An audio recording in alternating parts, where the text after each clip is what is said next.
যদি শুধু বলতো যে কোনো ক্ষুদ্রতম সংখ্যা, আমরা তো লসাগু করে বেরিয়ে যেতাম, উত্তর হয়ে যেত।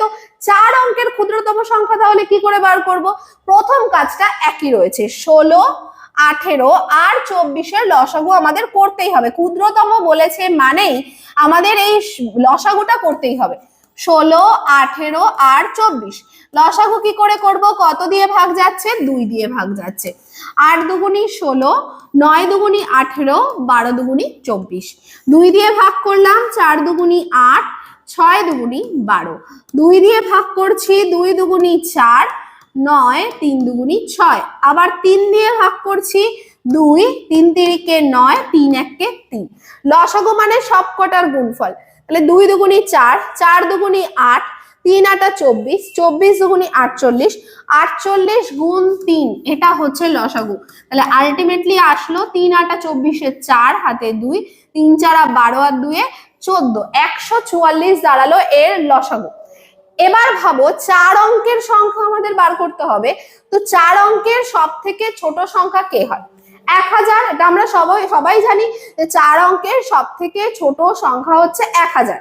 তাহলে 4 অঙ্কের সব থেকে ছোট সংখ্যা, অপশন গুলো দেখো 1000, 1008 এরকম করেই রয়েছে। আমাদের ভাগ যেতে হবে কত দিয়ে? 144 দিয়ে ভাগ যেতে হবে। তো আমরা ডাইরেক্টলি কি করব? 144 ভাগ 1000 এটা বার করব।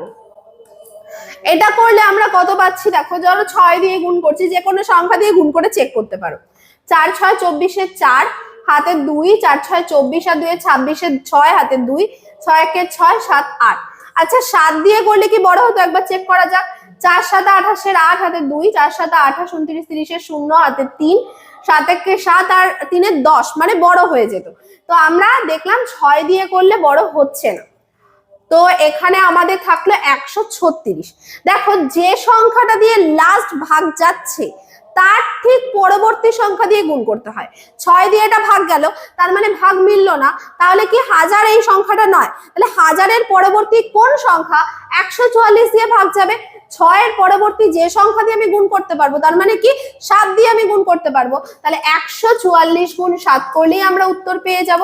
1008 হয়ে যাবে আমাদের রাইট আনসার।